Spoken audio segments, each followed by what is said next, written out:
Ito yung tindahan ng isang kapatid ni Merce. Yan. Ito yung tindahan. Ito yung tindahan. Bodega ng yung taas.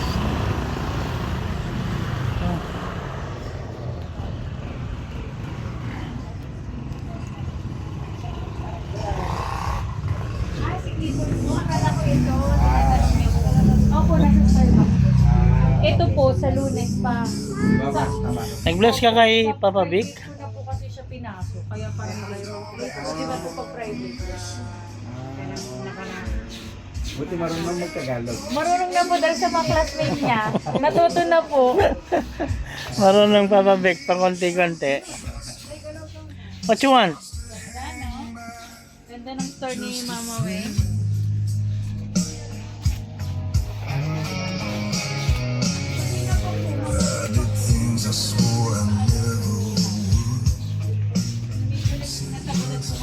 Siguro po mga 1 Kasi po, chinek up pa po si Tita. Ayan, kapatid. Opo. Chinek pa po yung ano, yung mga result ng ano. Eh, opo Ayaw naman niyo yan. mag-private. Babalik siya rin bukas. Hindi ko na, ano po eh, pumunta po sila sa ano, nag-Pacific scan po sila. Kaya nandun pa po sila sa Pacific. Kumain kami dito, pupunta kami doon sa tatay. Sino ka doon ni Tatang di ba, Ibe?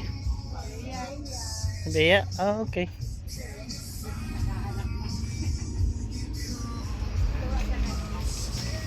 Ito po yan. Bali po dito, meron silang 3 branches na ganito.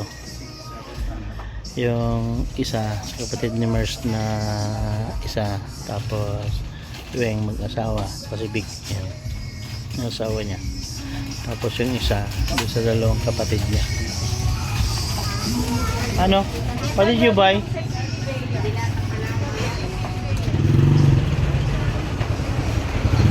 Busy street po siya. Busy. Matao.